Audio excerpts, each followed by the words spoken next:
क्योंकि आज की आवश्यकता है। उस आवश्यकता को देखते हुए आपने राजपुरोहित छात्रावास के उद्घाटन के अवसर पर आप सभी ने मुझे बुलाया है। निश्चित रूप से मैं आप सभी के बीच में आकर के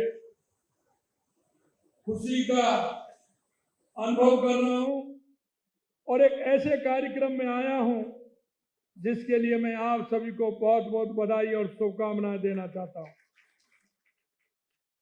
जयपुर में राजपुरोहित छात्रावास का निर्माण आने वाले समय में समाज के युवाओं को उनके सपने को पूरा करने का काम करेगा। क्योंकि कोई भी युवा आगे बढ़ता है, उसके मन में कोई ना कोई जिज्ञासा होती है, उसके मन में कोई ना कुछ कर गुजरने की इच्छा होती है, लेकिन कई बार उसके सामने ऐसी परिस्थिति आती है कि वो नहीं कर पाता है। आप सभी समाज के बंधुओं ने यह जो निर्णय लिया है, निश्चित रूप से इस निर्णय के माध्यम से उन युवाओं को दिशा मिलेगी जिनके मन में करने की कुछ तमन्ना होती है, और वो तमन्ना करने की होती है तो उसमें आपका ये छात्रावास मील का पत्थर साबित होगा। इतना मैं कहना चाहता हूं। यहाँ उपस्थित महानुभावों के दर्शन से मुझे बहुत प्रसन्नता हुई है और मुझे ध्यान है इन्हीं दिनों में मैं आसोत्रा धाम की मेरी हाल की यात्रा हुई थी। मैं महाराज जो हमारे तुलसाराम जी महाराज हैं, वहाँ उनका मुझे आशीर्वाद मिला, और उनका आशीर्वाद ही नहीं, जिस तरह से समाज के बंधुओं ने एक कार्यक्रम चलाया, यही नहीं पूरे देश के अंदर, शंकर सिंह जी कह रहे थे, पूरे देश के अंदर महाराज खेताराम जी का जो आशीर्वाद है मैं देखता हूँ। जहाँ भी मैं जाता हूँ समाज के बंधु आते हैं, और जिस तरह का मैं उनका मन और भाव देखता हूँ, निश्चित रूप से मन प्रसन्न होता है। उन्होंने अपनी इस राजस्थान की धरती से, इस राजस्थान की मिट्टी से जाकर के पूरे देश के अंदर में जो खुशबू फैलाने का काम किया है, निश्चित रूप से मैं माननीय हमारे खेताराम जी महाराज जी के जो उनका आदेश और उनकी प्रेरणा और उनके आशीर्वाद से जो हमें मिला है, वो पूरे देश के अंदर हम उस खुशबू को फैला रहे हैं। यही नहीं, मैं आपसे निवेदन करना चाहता हूं कि यह छात्रावास समाज के युवाओं को गुणवत्ता शिक्षा प्राप्त करने के लिए एक मजबूत आधार भी बनेगा। हम जानते हैं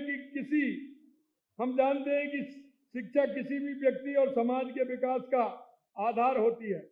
शिक्षा से ही ज्ञान प्राप्त होता है, शिक्षा से ही कौशल विकास होता है, और शिक्षा से ही समाज में सकारात्मक बदलाव भी होता है, और शिक्षा से ही समाज का उद्धार भी होता है। क्योंकि आने वाले समय में यह आधुनिक युग में शिक्षा बहुत ही महत्वपूर्ण है। हम सभी को ध्यान भी देना चाहिए। हमें हमारे उन सभी बच्चों को, हमारे युवा भाइयों को दिशा देने का काम भी हमें करना चाहिए। शिक्षा में आत्मनिर्भर बनाती है और बेहतर जीवन जीने का मार्ग भी प्रदर्शित करती है। ग्रामीण क्षेत्रों के विद्यार्थियों को कई बार उच्च शिक्षा नहीं मिल पाती है, किसी कारण से वो प्रतियोगी परीक्षाओं में भाग नहीं ले पाते हैं, लेकिन ये अच्छा आपका सोच, आपका जो विजन है, इस विजन के माध्यम से ऐसे विद्यार्थियों को यह छात्रावास वरदान साबित होगा।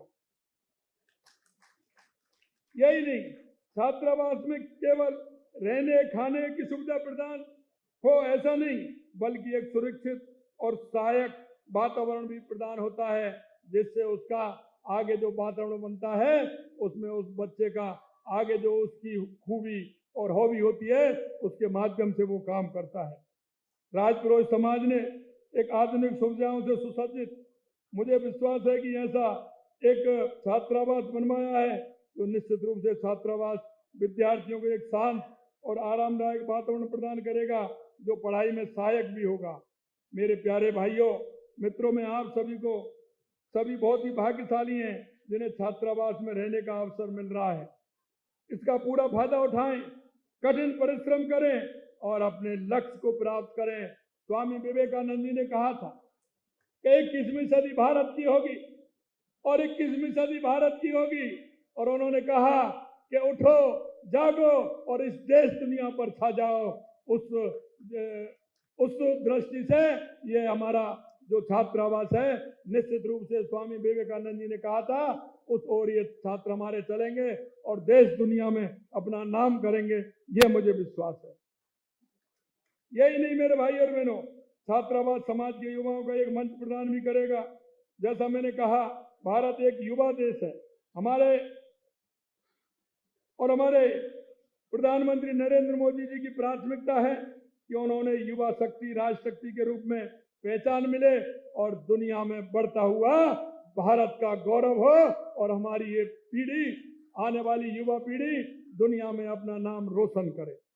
प्रधानमंत्री जी ने शिक्षा प्रणाली को रोजगार उन्मुखी बनाने, युवाओं को 21वीं सदी की चुनौतियों का सामना करने के लायक बनाने और उन्हें वैश्विक नागरिक के रूप में तैयार करने के लिए राष्ट्रीय शिक्षा नीति 2020 लागू की है। प्रधानमंत्री जी के नेतृत्व में 2014 के बाद देश में जो परिवर्तन आप देख रहे हैं वो किसी भी क्षेत्र में हो, 2014 के बाद आपने जो देश में परिवर्तन दिखा है, चाहे वो गरीब कल्याण की योजनाएं हो, चाहे हमारे विकास की योजनाएं हो, या हमारे सीमाओं की सुरक्षा हो, या आतंकवाद नक्सलवाद का खात्मा हो, या दुनिया में बढ़ता हुआ भारत का गौरव हो, यह 2014 के बाद आपने देखने को मिला है। मैं आपसे यही कहना चाहता हूँ, हमारी शिक्षा के बुनियादी ढांचे जब तक ठीक प्रकार से नहीं होगा, हमारी शिक्षा जब तक हमारी गुणवत्तापूर्ण नहीं होगी, हमारी शिक्षा रोजगार उन्मुख नहीं होगी, हमारी शिक्षा कर्तव्यनिष्ठ नहीं होगी, हमारी शिक्षा अगर कर्तव्यनिष्ठ का उसमें उदाहरण नहीं होगा तो कोई मतलब नहीं होगा। क्योंकि हमारी संस्कृति, हमारा विचार, हमारे उन मुनियों ऋषियों की हमारी वो धाती जिन्होंने हमारे को संस्कार दिए, उन संस्कारों पर चल करके इस देश और दुनिया में भारत को आगे बढ़ाने के लिए हमें काम करना है। मैं आपसे इतना ही कहना चाहता हूँ, हम प्रदेश के प्रत्येक संभाग में Rajasthan institute of technology, Rajasthan institute of medical science स्थापित कर रहे हैं। तकनीकी से जुड़े नए विचारों को प्रोत्साहन करने के लिए अटल इनोवेशन स्टूडियो एक्सीलेटर शुरू किया है। हमारी सरकार राजस्थान में खेल आधुनिकीकरण के मिशन को शुरू कर रही है। हमने स्पोर्ट के क्षेत्र में भी काम कर रहे हैं, यहाँ स्पोर्ट की सुविधा नहीं थी, लेकिन हमारी सरकार ने 2025 के ओलंपिक को देखते हुए हमारा युवा किस तरह से आगे निकल करके आए, पूरे राजस्थान का युवा जो अपने क्षेत्र में किसी भी क्षेत्र में काम कर सकता है, खेल के क्षेत्र में काम कर सकता है, युवाओं की प्रतिभा निकल करके आए, उसके लिए भी हमने स्पोर्ट की यूनिवर्सिटी बनाने का काम हमारी सरकार करेगी। यही नहीं, पिछली सरकार ने हमारी युवा शक्ति को निराशा किया, गर्त में धकेलने का काम किया। आए दिन होने वाले पेपर लीक होते थे, उनकी घटनाएं किस तरह की होती थी। कड़ी मेहनत करने वाला वो विद्यार्थी, गांव और ढाणी से आने वाले विद्यार्थी वो रोता था क्योंकि वो पेपर की तैयारी करता था। पिताजी उसके पेपर की तैयारी कराने के लिए उसको हॉस्टल दिलाते थे, उसको कोचिंग कराते थे, लेकिन आए दिन जिस तरह से आप देखते थे पेपर लीक हो जाते थे। आपने देखा होगा, हमने हमारे संकल्प पत्र में वायदा किया था कि किसी भी पेपर को लीक नहीं होने देंगे, और जिस तरह से पेपर लीक हुआ है उनको हम बख्शेंगे नहीं। आपने देखा होगा, आए दिन देख रहे होंगे, अभी तो एक दो चल रहे हैं, लेकिन आने वाले समय में और भी आपको देखने को मिलेगा। आपने देखा होगा लगभग 108 लोगों को गिरफ्तार किया गया है। ये वो लोग हैं जिन्होंने युवाओं के सपनों को चकनाचूर किया, उन्होंने उस गरीब बच्चे के सपनों को चकनाचूर करने का काम किया। और हमने जनता के बीच में कहा था कि ऐसे लोग जिन्होंने उन युवाओं के सपनों को चूर किया है, हम उनको छोड़ने वाले नहीं हैं।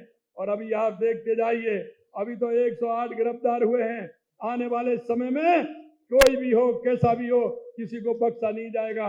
यह मैं आपसे कहना चाहता हूँ। मित्रों, पेपर लीक के अलावा अनुचित तरीकों से परीक्षा पास करने वाले अयोग्य व्यक्ति महत्वपूर्ण पदों पर पहुंचेगा तो वो नुकसान नहीं पहुंचाएगा क्या? अगर अयोग्य व्यक्ति को कहीं बैठाओगे तो वो क्या करेगा? नुकसान पहुंचाएगा ना। और हमारे पास जब योग्य है तो अयोग्य की क्यों? लेकिन उस सरकार ने देखा कि जिस तरह से 19 में से 17 पेपर लीक करने का काम किया, इसलिए हम गंभीरता से लिया है और हमने कहा कि हम SIT गठित करेंगे। हमने वो गठित भी कर दिया और उन्होंने काम भी पूरा करना प्रारंभ कर दिया है। यही नहीं मेरे भाई और बहनों, आपने देखा होगा हमारी राज्य सरकार ने, आपने प्रदेश के युवा बेरोजगारों के लिए हमने कहा कि 70,000 पदों को हम भरेंगे, लेकिन हम आपसे कहना चाहते हैं 70,000 तो हमने कहा है, लेकिन इससे कहीं ज्यादा पदों को भरने का हम काम करेंगे। हमने युवाओं से कहा है कि आप चिंता मत करिए, जितनी वैकेंसी होंगी उतनी करेंगे और जितनी हमें आवश्यकता होगी उतनी भर्ती नई भी निकालेंगे, लेकिन युवाओं को हम आगे बढ़ने का मौका देंगे, ये हम विश्वास दिलाते हैं।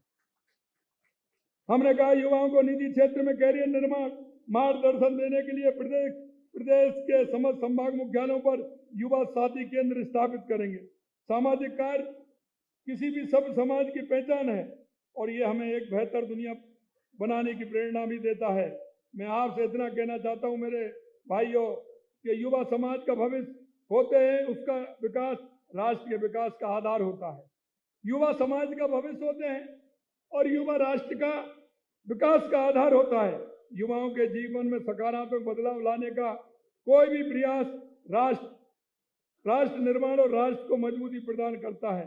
मैं इस छात्रावास में के निर्माण में राजपुरोहित समाज के सदस्यों के अथक प्रयासों और समर्पण की सराहना करता हूं और ऐसे उन भामाशाहों को भी जिन्होंने इसमें अपना सहयोग दिया है, उनको भी मैं बहुत बहुत धन्यवाद और साधुवाद देना चाहता हूं।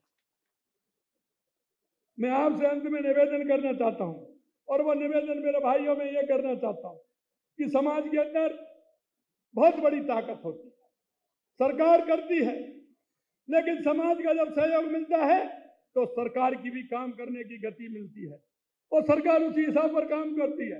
मैं आपको इतना विश्वास दिला सकता हूं कि आप समाज के द्वारा जो काम करेंगे, हर कार्य में समाज आपका सहयोग करेगी। निश्चित रूप से कोई किसी तरह की वो आएगी बात आएगी तो सरकार आपके साथ है, यह मैं विश्वास दिलाता हूं। देश के निर्माण के लिए, प्रदेश के निर्माण के लिए एक वातावरण बनाना भी आवश्यक है और उस वातावरण के माध्यम से समाज में आने वाली उस पीढ़ी को रास्ता दिखाने का भी हम काम करेंगे। मैं आपसे इतना ही कहना चाहता हूं, हम इस प्रदेश के एक नागरिक होने के नाते, हम इस देश के नागरिक होने के नाते हमारे भी कुछ कर्तव्य हैं और हमारे कर्तव्य यह है कि हम हमारे समाज को, हमारे राष्ट्र को आगे बढ़ाने के लिए हमको क्या करना है। क्योंकि युवा जब 18 साल का होता है उसे वोट देने का अधिकार मिलता है, बड़ी उत्सुकता होती है उसकी वोट देने की जब वो मतदाता सूची में उसका नाम आता है। लेकिन मेरे युवा भाइयों, मैं एक और निवेदन आपसे करना चाहता हूं, जैसे ही आपको मतदान देने की जिम्मेदारी मिलती है, उसका अधिकार मिलता है, उसके साथ साथ कुछ कर्तव्य भी जुड़ जाते हैं और कर्तव्य ये जुड़ जाते हैं कि हम राष्ट्र के लिए, प्रदेश के लिए हम क्या कर सकते हैं और ये कर्तव्यों के माध्यम से हम काम करते हैं। हमारे समाज हजारों सालों का समाज जिस तरह से चला है, जिस भाईचारे से चला है, जिस संस्कारों से चला है, हमें उन संस्कारों को भी नहीं छोड़ना है, उन संस्कारों के आधार पर चलना है। यही लिखा है, अधिकार तो लगे, हर आदमी अधिकार मांगता है, लेकिन कर्तव्यों को भी हमें ध्यान में रखना है और कर्तव्यों के माध्यम से हमें हमारे राष्ट्र और प्रदेश को मजबूत करना है। आप अब देखते हैं हमारी केंद्र की स्कीम हो या हमारी राज्य सरकार की स्कीम हो, यह स्कीम उस गरीब कल्याण के लिए है, हमारी स्कीम उस अंत में पंक्ति में व्यक्ति बैठा उसके लिए है। हम पंडित दीनदयाल उपाध्याय के अंत्योदय के भाव को लेकर के चलते हैं। इसलिए मैं आपसे निवेदन करना चाहता हूं कि हम एक नागरिक होने का कर्तव्य, चाहे हमारे गांव में हो, चाहे हमारी ढाणी में हो, चाहे हमारे मोहल्ले में हो, चाहे हमारे अपार्टमेंट में रहता हो, कोई भी ऐसा व्यक्ति हो, चाहे आपके पास में वो काम करता हो, कोई भी ऐसा व्यक्ति हो जिसको सरकार की योजनाओं की आवश्यकता है, जिसको सरकार की योजनाओं का लाभ मिलना चाहिए, जिसकी समाज जिस उद्देश्य के लेकर के चल रही है उससे उसका भला होने वाला हो, हम उस समाज के उस अंतिम पायदान पर खड़े हुए व्यक्ति को बुला करके उसका सहयोग बन करके उसको आगे पंक्ति में खड़ा करने का काम हम कर सकते हैं। अंत में इतना ही कहना चाहता हूं कि आप सभी मिलकर के चलेंगे, हम सब एक कदम चलेंगे तो निश्चित रूप से हमारा प्रदेश 100 कदम आगे बढ़ेगा। हमें हमारे प्रदेश को एक विकसित राजस्थान बनाना है, एक उत्कृष्ट राजस्थान बनाना है और उसमें आप सभी के सहयोग की आवश्यकता है। इसलिए मैं यही कहना चाहता हूं मेरे भाई और बहनों कि हम एक अच्छा राजस्थान बनाएं, युवाओं को अच्छी दिशा देने का काम करें। युवाओं को इसी तरह से मेरे को बताया, छगन जी ने बताया कि यहाँ आवश्यकता है। मैं आपको कहना चाहता हूं हमारी सरकार आपके साथ है। आप बताइए, निश्चित रूप से हम काम करेंगे, हमारे युवाओं के लिए काम करेंगे, हमारी उन बालिकाओं के बहनों के लिए काम करेंगे तो आगे चल के समाज को मजबूत करने का काम करें। आपने एक अच्छा कार्यक्रम आयोजित किया, एक साथ इतने आप सभी लोगों के मेरे सामने बहुत अच्छे सभी मेरे मित्र, मेरे बड़े, मेरे बुजुर्ग बैठे हैं। मैं आप सभी को प्रणाम करता हूं, नमन करता हूं। समाज इस तरह के काम आगे करे, आगे आने वाली पीढ़ी को रास्ता दिखाए, इस आशा और विश्वास के साथ आप सभी ने बुलाया और मंच पर विराजमान हमारे सभी संत गणों को भी प्रणाम करता हूं, आप सभी को प्रणाम करता हूं। आप सभी को बहुत बहुत धन्यवाद, नमस्कार, जय हिंद, जय भारत, जय राजस्थान। बोलिए जय भगवान परशुराम की, सीताराम जी महाराज की, आत्मानंद जी महाराज की। और एक और मैं कहना चाहता हूं, क्योंकि वन और पर्यावरण मंत्री जी मेरे पास बैठे हैं, देश के यशस्वी प्रधानमंत्री नरेंद्र मोदी जी ने कहा है कि हम एक पौधा मां के नाम लगाएं, क्योंकि पर्यावरण के क्षेत्र में हम सब जानते हैं, कई लोग कह रहे थे, कई लोगों ने कहा था, वह हिंदू की परिभाषा भी बता रहे थे। अरे हिंदू तो वो है जो वृक्षों को भी पूजता है, पहाड़ों को भी पूजता है, नदियों को भी पूजता है। अगर एक चींटी भी अगर पैर से कहीं दब जाती है तो आह भराती है, ये हिंदू इसे कहते हैं। मैं आपसे इतना ही कहना चाहता हूं कि मां के नाम एक पेड़ अवश्य लगाएं, उसकी परवरिश करें, पर्यावरण के क्षेत्र में भी हम काम करें, क्योंकि हमारी सरकार ये काम भी करती है। आपने देखा होगा जब 2014 में माननीय प्रधानमंत्री जी आए थे तो लिंगानुपात बहुत कम था, हरियाणा, राजस्थान इस तरह के स्टेट थे, लेकिन उन्होंने बेटी बचाओ बेटी पढ़ाओ का नारा दिया, उससे आज लिंगानुपात बराबर का आया है। हम सामाजिक सरोकार के काम भी करते हैं, इसलिए एक पेड़ मां के नाम लगाइए और पर्यावरण को आगे बचाइए। इतना मेरा आप सभी से निवेदन है। बहुत बहुत धन्यवाद, नमस्कार, जय हिंद, जय भारत।